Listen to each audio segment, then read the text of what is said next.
Hello నమస్తే, welcome to hit TV. Stock మార్కెట్లో ఎప్పటికప్పుడు చేంజెస్ వస్తూనే ఉంటాయి.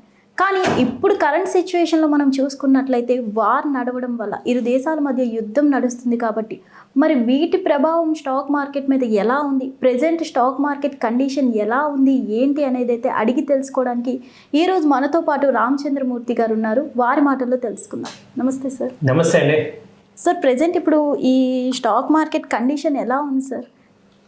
ఇప్పుడంతా కొంచెం టెన్షన్గానే ఉందండి. యాక్చువల్గా Indian stock market last 1 year నుంచి కూడా మనం చాలా ఇబ్బంది పడుతున్నాం.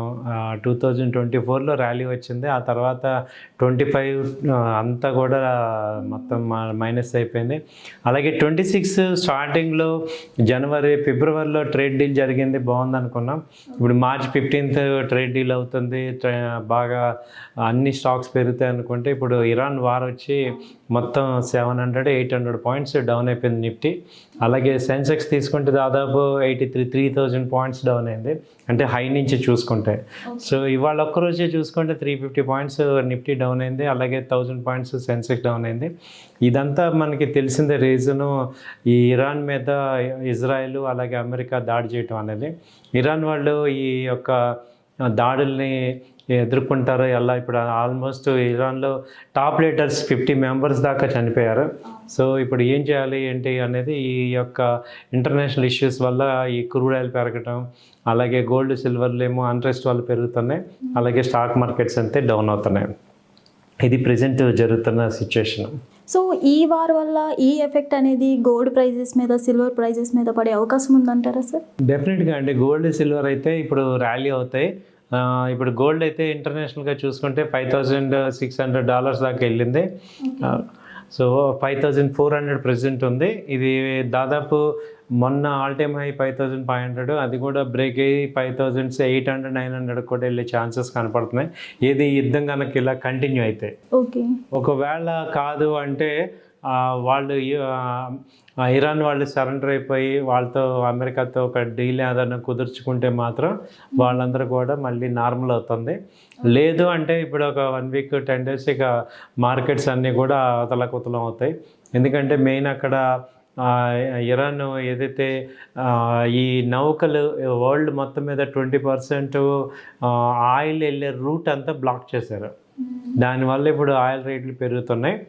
బట్ అది ఎప్పుడు ఫ్రీ అవుతుంది ఏంటనేది చూడాలి. సో ఇప్పుడు ఈ స్టాక్ మార్కెట్స్ కూడా మేజర్గా 25,000 మేజర్ సపోర్ట్, అది బ్రేక్ అయ్యి ఇప్పుడు 25,850 ఆ రేంజ్ వచ్చింది. సో ఇది ఒక డౌన్ ట్రెండే ఎక్స్పెక్ట్ చేస్తున్నాం ఇంకా కూడా. సో మార్కెట్స్ అయితే కొంచెం తగ్గే ఛాన్సెస్ కనపడుతున్నాయి. ఓకే, మీరు ఆయిల్ రేట్లో కూడా చేంజెస్ వస్తాయన్నారు కాబట్టి ఫ్యూయల్ షార్టేజ్ కూడా మనకు ఉంటుంది అంటారు ప్రజెంట్ అయితే ఉంటుందండి. యాక్చువల్గా ఏంటంటే మనకి కొంత రష్యా ఆయిల్ కూడా కొంటున్నాం కాబట్టి ఇప్పుడు ఆయిల్ బ్యారెల్ పెరిగిపోయింది కాబట్టి కొంత ఎఫెక్ట్ అయితే ఉంటుంది. ఇండియా మీద ఇమీడియట్గా ఎఫెక్ట్ ఉంటుంది. అదే 1-2 daysలో క్లియర్ అయితే పర్వాలేదు, కానీ లాంగ్ టర్మ్ తీసుకుంటే ఇప్పుడు $78 వెళ్ళిపోయింది. 2 days బ్యాక్ $70 ఉంది. ఇది ఇంకా 100 కూడా వెళ్తుంది అనేది అంటున్నారు. మరి $100 మళ్ళీ ఒకసారి టచ్ చేసే ఛాన్సెస్ కూడా ఉన్నాయి. ఎందుకంటే ఆ 20% 30% షార్టేజ్ కనుక వచ్చిందంటే ఇంకా అది ఇంకా వరల్డ్ వైడ్ కొంచెం ఎఫెక్ట్ పడుతుంది. సో ఈ ఆయిల్స్ ప్రెజెంట్ మనం చూసుకున్నట్లయితే ఈ ప్రైజెస్ అనేవి ఎక్కడి వరకు చేరే అవకాశం ఉందంటారు సార్? ఈ ఆయిల్ వచ్చి $100 వరకు అంటున్నారండి ప్రజెంట్. ఇప్పుడు యుద్ధం కనుక కంటిన్యూ అయిందంటే ఒక 4-5 daysలోనే $100 టచ్ అయ్యే ఛాన్సెస్ ఉంటాయి. కాబట్టి ఇది నాన్ స్టాప్గానే ఉంది, టెన్షన్గానే ఉంది. ప్రెజెంట్ ఇన్వెస్టర్స్ అనగానే మనకి అనేక రకాల మీద ఇన్వెస్ట్ చేస్తూ ఉంటారు. సో ఈ గోల్డ్ ప్రైజెస్, సిల్వర్ ప్రైజెస్ అనేది పెరిగిపోవడం జరిగింది. సో ఇప్పుడు ఇన్వెస్టర్స్ ఈ గోల్డ్ మీద, సిల్వర్ మీద ఇన్వెస్ట్ చేయొచ్చు అంటారా సార్? చేయకపోవడమే బెటర్ అంటారా? ఇది కొంత అమౌంట్ అయితే ఇన్వెస్ట్ చేసుకోవచ్చు అండి. ఎందుకంటే ప్రజెంట్ ఇప్పుడు ఈ అన్సర్టనిటీని అడ్వాంటేజ్ తీసుకోవచ్చు. ఇప్పుడు యుద్ధం జరిగేంత వరకు అయితే గోల్డ్ సిల్వర్ రేట్లు పెరుగుతుంటాయి కాబట్టి కొంత అడ్వాంటేజ్ తీసుకోవచ్చు. అంతేగాని టూ మచ్ అగ్రెసివ్ అవ్వద్దు. అంటే షార్ట్ టర్మ్ ట్రేడ్స్లో లక్షలు సంపాదించాలి అనే వాళ్ళు మాత్రం చాలా దెబ్బతింటారు. ఎందుకంటే రోజుకి మారిపోతున్నాయి న్యూస్ మారిపోతుంది. న్యూస్ మారిపోతే చాలా ఫండమెంటల్ మారిపోతున్నాయి. అలాగే మొన్నటిదాకా చూడండి, సిల్వర్ 4,30,000 దాకా వెళ్ళి ఒక్క రోజులో ₹1,00,000 తగ్గింది, రెండో రోజు 70,000 తగ్గింది, 2,30,000కి వచ్చింది. సో అలాంటి ప్యానిక్ సిచ్యుయేషన్స్ వచ్చినా కానీ మనం తట్టుకునేటట్టు మన దగ్గర లిమిటెడ్ తక్కువ క్వాంటిటీ చేసుకోవటం వల్ల బెనిఫిట్ అవుతారు మీరు. సో అలాంటి బెనిఫిట్ తీసుకోండి. అంతేగాని విపరీతమైన ట్రేడ్స్ చేసేసి ఓవర్ నైట్ లక్షలు సంపాదించాలంటే దెబ్బతింటాం. సో మరి ఈ ఇన్వెస్టర్స్ ఇప్పుడు గోల్డ్ మీద సిల్వర్ మీద ప్రైస్ ఇన్వెస్ట్ చేయడం అనేది కష్టం కాబట్టి ఇప్పుడు వాళ్ళు ఎటువంటి దాని మీద ఇన్వెస్ట్ చేస్తే బెటర్ అంటారు సార్? సిల్వర్కి గోల్డ్కి అంటే డైరెక్ట్గా పెద్ద అకౌంట్లో కొనలేని వాళ్ళు ఈటీఎఫ్స్ తీసుకోవచ్చు. సిల్వర్ బీస్ ఉన్నాయి, సిల్వర్ బీస్ ఉంది, అలాగే గోల్డ్ బీస్ ఉంది. ప్రజెంట్ చూసుకుంటే సిల్వర్ బీస్ వచ్చి ఇది 275 అలా ఉంది, గోల్డ్ బీస్ వచ్చి 138 అలా ఉంది. సో నిఫ్టీ ఎన్ఎస్సిలో మార్నింగ్ 9 to 3:30 వరకు ఇవి ఆపరేట్ అవుతుంటాయి కాబట్టి ఇది అడ్వాంటేజ్ తీసుకోవచ్చు, ఇది బై చేసుకోవచ్చు. అలా కాకుండా నేను గోల్డ్ కాయిన్స్ కొనుక్కోవచ్చు. 5 గ్రామ్ 1 గ్రామ్ నుంచి ఉంది గోల్డ్ కాయిన్. సో అది ఇన్వెస్ట్మెంట్ పాయింట్లో కొనుక్కోవచ్చు, ఈవెన్ ట్రేడింగ్ చేసుకోవచ్చు. అంటే ఫిజికల్గా డెలివరీ తీసుకొని పెరిగినప్పుడు కాస్ట్ అమ్మేయచ్చు. అలాగే సిల్వర్ కాయిన్స్ కూడా వ్యాలిడిటీ ఉంటుంది, సిల్వర్ కూడా కొనుక్కోవచ్చు. సో అలా ఫిజికల్గా కొనవచ్చు, లేదంటే మీరు ఈ ఈటీఎఫ్ బాండ్స్ వీటిల్లో కొనుక్కోవచ్చు అనమాట. సో బెటర్ ఏంటంటే ఎక్కువ మంది డీల్ చేసేది ఇది సిల్వర్ కానీ గోల్డ్ కానీ ఈటీఎఫ్స్ అయితే ఆన్ పేపర్ మనం అమ్మేసుకోవచ్చు అనమాట, మనకి ఎక్స్ట్రా ఛార్జెస్ ఏమి ఉండవు. సో ఇది ఒక అడ్వాంటేజ్ తీసుకోవచ్చు. ఈ ఈటీఎఫ్స్ ఇవన్నీ ఏంటి సార్ అసలు? ఈటీఎఫ్ అంటే ఎక్స్చేంజ్ ట్రేడెడ్ ఫండ్ అంటాం. డిజిటల్ గోల్డ్, డిజిటల్ సిల్వర్ లాగా. ఫిజికల్ కాకుండా డిజిటల్. అంటే ఫిజికల్ అంటే ఇప్పుడు మీరు మొత్తం క్యాష్ పెట్టి మార్వాడి వాళ్ళ షాప్ వాళ్ళ దగ్గర కొనాలి, వాళ్ళు తరుగు అని ఆ రేటు అని తగ్గించడం ఇవన్నీ ఉంటాయి. ఈ యొక్క రేటు ఒక్కోసారి ఏమంటారు వాళ్ళు మేము కొనమంటారు, ఇక్కడ మార్కెట్లో ఉన్న రేట్ని మేము కొనమంటారు. సో ఇది ఏమవుతుందంటే రేటు ఒకవేళ తగ్గింది బై చేయమంటే చేయరు, లేదు హై రేట్లో అమ్ముతూ ఉంటారు. సో ఈ డిస్పారిటీ వల్ల మనం చాలా ఇబ్బంది పడుతున్నాం. అలా కాకుండా డిజిటల్లో కొనుక్కున్నారనుకోండి మీకు రేటు ట్రాన్స్పరెన్సీ ఉంటుంది, మనం ఎక్కడ కూడా మోసపోము. కాబట్టి కొంచెం ట్రేడ్ చేద్దాము షార్ట్ టర్మ్ అన్న వాళ్ళకి డిజిటలే బెటర్గా ఉంది. ఓకే, ఇప్పుడు ఈ ఇరాన్ దేశం అనేది యూఎస్తో కంబైన్ అయితే మాత్రం అప్పుడు ఎటువంటి చేంజెస్ వచ్చే అవకాశం ఉందంటారు స్టాక్ మార్కెట్లో? అప్పుడు ఏమవుతాయంటే ఎప్పుడైతే ఇరాన్ యాక్చువల్గా ఏంటంటే ఇప్పుడు ఇరాన్ కనుక మేజర్ లీడర్స్ అందరూ ఖతం అయిపోయారు, చనిపోయారు. ఇప్పుడు సెకండ్ లీడర్స్ కనుక రియలైజ్ అయితే వాళ్ళ వల్ల వరల్డ్కి థ్రెట్ లేదు. ఎందుకంటే ఇరాన్ ఏం చేస్తుందంటే దాదాపు 60% టెర్రరిస్టులందరికీ ఫండింగ్ ఇరాన్ నుంచే వస్తుంది. కాబట్టి ఇరాన్ మీద ఎవరికి కూడా పెద్ద సానుభూతి లేదు. అయితే వాళ్ళు కనుక వాళ్ళ యొక్క డైరెక్షన్ మార్చుకుంటే మాత్రం ఇరాన్కి ఇప్పుడున్న పరిస్థితుల్లో ఈవెన్ లోకల్గా కూడా ఇరాన్ ప్రజలు కూడా ఆ గవర్నమెంట్ మీద యాంటీగా ఉన్నారు. కాబట్టి ఇప్పుడు వాళ్ళందరికీ కూడా ఒక పాజిటివ్గానే ఉంది. సో అది ఇండియా కానీ అన్ని కంట్రీస్ కానీ యాక్చువల్గా పాజిటివ్గానే ఉంటుంది ఇప్పుడు ఇది తీసుకోవటం. సో ఇరాన్ కనుక కొంచెం సరెండర్ అయ్యి వాళ్ళు ఒక స్టాండ్ తీసుకుంటే మాత్రం ఇప్పుడు ఉన్న సమస్య సాల్వ్ అయిపోయి నార్మల్ అవుతుంది. సో సార్ ఇప్పుడు ఈ యుద్ధం అనేది ఆగిపోయినా సరే, కొంచెం ప్రశాంతత వచ్చినా సరే, ఈ ఎఫెక్ట్ అనేది ఎప్పటి వరకు ఉండే అవకాశం ఉందంటారు? ఈ ఎఫెక్ట్ అయితే ఇప్పుడు యుద్ధం ఆగిపోతే మాత్రం గోల్డ్ సిల్వర్ డౌన్ అయిపోతాయి, ఈక్విటీ మార్కెట్లు పెరుగుతాయి.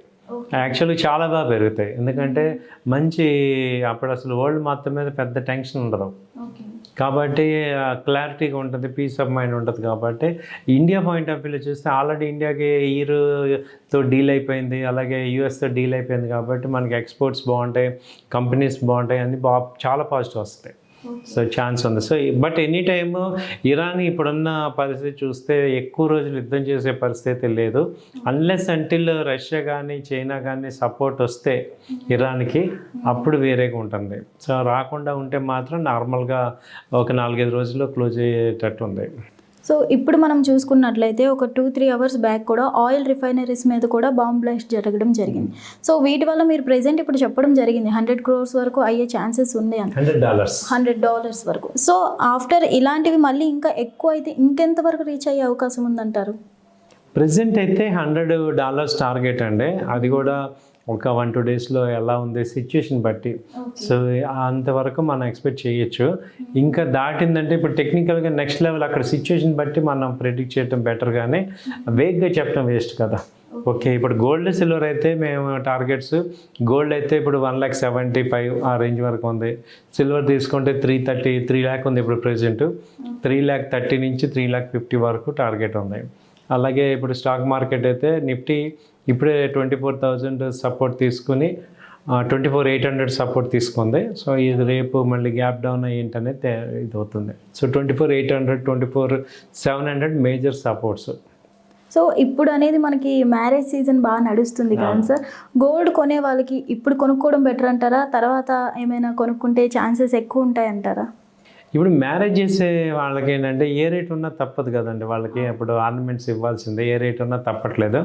అలా కాకుండా నేను ఎడిషనల్గా కొంటానంటే కొంత వెయిట్ చేయొచ్చు, 2-3 months ఈ గొడవ సర్దుమణిగాక కొనుక్కోవచ్చు. యాక్చువల్గా ట్రెండ్ వీకే ఉంది సిల్వర్ కానీ గోల్డ్ కానీ, బట్ ఈ ఇష్యూ వల్ల పెరుగుతున్నాయి. సో ఇది కొంచెం సెటిల్ అయితే మళ్ళీ 140, 145 దాకా వచ్చే ఛాన్స్ ఉంది.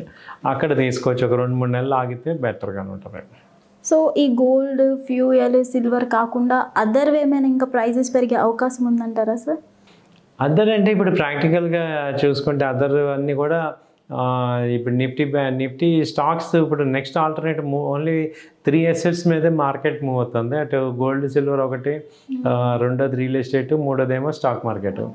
స్టాక్ మార్కెట్లో ఏంటంటే ఇప్పుడు ఉన్న అడ్వాంటేజ్ కొన్ని స్టాక్స్ మనం చక్కగా చూసుకుంటే ఇప్పుడు బాటంలో ఉన్నాయి కాబట్టి కొంత ఇన్వెస్ట్ చేసుకోవటం. అంటే మా పాయింట్ ఏంటంటే ఒకదాని మీదే టోటల్ పెట్టకూడదు. ఇప్పుడు మేము గోల్డ్ కొనమంటున్నాం, అలాగే స్టాక్స్ కొనుక్కోండి, ఈటీఎఫ్స్ కొనుక్కోండి, బట్ ఒక 30% అలొకేట్ చేయండి. ఒక దానిలోనే టోటల్ అమౌంట్ పెట్టద్దు, దాంతో మీరు బ్లాక్ అయిపోతారు, లాస్ అయిపోతారు. కాబట్టి కొంత అమౌంట్ దీనిలో, కొంత అమౌంట్ దానిలో అలా పెట్టుకోండి.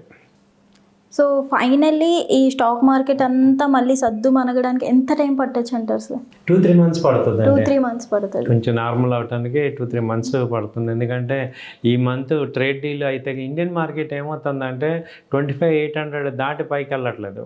సో అక్కడ మల్టిపుల్ టైమ్స్ రెసిస్టెన్స్ అవుతుంది. సో ఇప్పుడు ఎక్కడ ఎఫ్ఐఎస్ కానీ డిఎస్ కానీ వీళ్ళు ఎవరు రావట్లేదు. వీళ్ళందరికీ రీజన్ ఏంటని ఆలోచిస్తే ఇది ఒక క్లారిటీ లేక ఇబ్బంది పడుతున్నారు. సో ఆ క్లారిటీ రావాలంటే ఇది అంతా యుఎస్ కానీ యూరోప్ కానీ వీళ్ళందరూ ఈ గొడవ అంతా సర్దుమంటానికి 1 month 2 months అలా పడుతుంది. తర్వాత ర్యాలీ ఛాన్సెస్ ఉంటాయి. So thank you so much sir. Stock market మీద ఎవరెవరికి ఏ డౌట్స్ ఉన్నాయో చాలా చక్కగా వివరించారు. థ్యాంక్ యూ సో మచ్. హిట్ టీవీ యాప్, ఇందులో short news, live news, entertainment shows, movies, digital magazines తో పాటు మీ జిల్లా వార్తలను కూడా ఫ్రీగా చూడొచ్చు. ఇంకెందుకు ఆలస్యం, వెంటనే హిట్ టీవీ యాప్ ని డౌన్లోడ్ చేసుకుని ఫ్రీగా ఎంటర్టైన్మెంట్ పొందండి. Hit TV app. Hit TV app. Please download hit TV app. Hit TV app ని ఫ్రీగా డౌన్లోడ్ చేసుకుని ఎంజాయ్ చేయండి. మీకు నచ్చిన ఎంటర్టైన్మెంట్ కోసం హిట్ టీవీ యాప్ ని ఫ్రీగా డౌన్లోడ్ చేసుకుని ఎంజాయ్ చేయండి. హిట్ టీవీ యాప్ ని డౌన్లోడ్ చేసుకుని ఆస్వాదించండి, ఆశీర్వదించండి. ఇంతమంది సెలబ్రిటీలు హిట్ టీవీ యాప్ ని డౌన్లోడ్ చేసుకోండి అని చెప్తున్నారంటే ఎంత మంచి యాప్ ఆలోచించండి. అమెరికా అమెరికా అమెరికా అమెరికాలో చదవాలనుకునే వాళ్ళకి విశ్వసనీయమైన పేరు మన శౌర్య కన్సల్టెన్సీ. UK లో 1 year masters. UK లో 1 year masters. 2 years work permit up to 5 years visa. Contact Saurya Consultancy. Contact 89851 89851.